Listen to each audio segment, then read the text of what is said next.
This is a fictional AI influencer persona, built from scratch in Freepik. 12 minutes from blank screen to this result. In this video, I'm going to show you the exact prompt, the exact settings, and the complete workflow I use, nothing held back. And I'm going to show you the mistakes that make most AI personas look fake, because avoiding those is more important than any single prompt technique. Let's build something smarter. Before we get into the workflow, I want to talk about something most tutorials skip entirely. If you've ever tried to create a realistic AI persona and ended up with something that looks obviously artificial, plastic skin, strange eyes, that uncanny valley quality, it's not the tool's fault. It's the settings. Freepik has two completely different generation modes. Most people use the wrong one by default. Here's where most people get this wrong. The default mode in Freepik is artistic, and artistic mode is designed for illustrations and concept art. It is not designed for photorealistic people. When you use artistic mode to generate a person, you get something that looks like a digital painting. The skin has an airbrushed quality, the eyes look slightly off, the lighting is too perfect in a way that reads as fake. The mode you want is photographic. It uses an entirely different model, trained specifically on real photography. The difference in output is not subtle. I'm going to show you this comparison on screen right now. Same prompt, two completely different results. Now let's build a prompt for your first AI influencer persona. And I want to start with the single most powerful addition you can make, something almost nobody teaches. Include a specific camera body and lens in your prompt. When you add something like Sony a7 IV 85mm f1.4 to your Freepik prompt, the model treats it as a photographic instruction. It changes the simulated depth of field, the way light renders on skin, the bokeh in the background, the whole feel of the image. This works because Freepik's photographic model was trained on millions of real photographs, many tagged with camera metadata. Reference a specific camera system, and you're activating that knowledge. The lens guide for different persona styles. 85mm f1.4 for close portraits. Beautiful background compression, very flattering on faces. 50mm f1.2 for golden hour and lifestyle shots. Natural perspective, warmth. 35mm f1.8 for environmental shots where you want the character and the setting both visible. Now this is where it gets interesting. Combine the camera system with a specific lighting description, golden hour backlight, soft diffused window light, rim light halo, and you get output that doesn't just look realistic, it looks cinematic. That's the difference between a persona that gets shared and one that gets scrolled past. Before we generate, one more addition, and this is something most beginner tutorials never mention, the negative prompt field. In Freepik, you can tell the AI exactly what you don't want in the image. Most people leave this blank. That's a mistake. Without a negative prompt, AI models default to their training biases, which can introduce watermarks, odd-looking hands, digital art stylization even in photographic mode, or blurry backgrounds. Here's the negative prompt I use on every generation. Digital art, illustration, painting, watercolor, animation, blurry, low quality, distorted features, extra fingers, watermark, text, logo, oversaturated, plastic skin, airbrushed. The extra fingers note is worth emphasizing.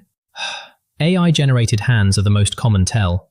The negative prompt reduces the problem significantly, but if hands are visible and look wrong, regenerate. It's a known model limitation, and prompting alone won't fully eliminate it. I'll put the complete negative prompt in the description, copy it, and use it on every generation from today onwards. Now we generate. Freepik gives you 4 results by default. This is deliberate. You're meant to choose the best one, not use the first result blindly. Here's what to look for when evaluating results for an AI influencer persona. First, skin texture. Zoom into the face. Does the skin have natural variation, pores, subtle shadows, realistic highlights? Or does it look smooth and plastic? Realistic skin is imperfect. Second, the eyes. Look for natural catchlights, tiny reflections of the light source in the eye. Flat or completely uniform eyes immediately read as AI generated. Third, lighting consistency. The light direction should be consistent across the face, hair, and background. If the face is lit from one direction and the background from another, the model has made an error. Fourth, hands. If hands are visible, count the fingers. Regenerate if anything looks wrong. Take your time here. The image you choose becomes the identity of your persona. You'll be locking it in as your image reference for all future generations. Choose the result that looks most like a real person, not the most dramatic one. Set your image reference once and never change it unless you are deliberately rebranding the persona. Your image reference is the character's identity. Consistency is the product. Here's where most people stop, and it's exactly where they shouldn't. You've generated a great persona image. You post it, it looks incredible. Then you generate a second image for a different post, and the character looks like a completely different person. This is the consistency problem. And it's the #1 reason AI influencer accounts fail to build a following. If your persona looks different in every post, viewers can't build a connection to the character. Freepik's image reference feature solves this. You upload your chosen persona image as a reference, and every new generation anchors to that face, hair color, and general features. This is how you build a recognizable AI influencer, rather than a collection of unrelated AI faces. Now that image reference is locked in, let's build a content library for this persona. The goal is 5 to 10 scene variations, same character, different environments, to use across YouTube thumbnails, Instagram posts, and channel branding. Here are the 5 scene types I recommend for every new AI influencer persona you create. Scene 1. The minimal luxury interior. Your persona in a clean, high-end environment, marble surfaces, architectural space, neutral tones. This is your primary content image and works beautifully for YouTube thumbnails. Sony a7 IV 85mm f1.4. Soft diffused light. Scene 2. The golden hour outdoor shot. Your persona backlit by warm amber light. A terrace, a garden, an open outdoor space. The rim light halo gives it a cinematic quality that performs exceptionally well on Instagram. Sony a7 IV 50mm f1.2. Scene 3. The wellness and nature shot. Your persona in a soft, natural environment. Green foliage background, diffused window light, warm neutral tones. This aesthetic drives the highest save rates on Instagram because it triggers an emotional response. Sony a7 IV 85mm f1.8. Scene 4. The close portrait. Just the face, tight frame, clean background matching the persona's color palette.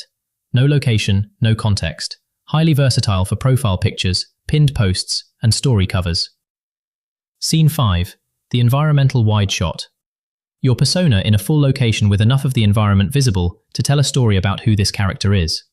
Sony a7 IV 35mm f1.8 to get both the character and the setting in frame. Generate each one with your image reference locked in and photographic mode active. You should end up with a cohesive set of images.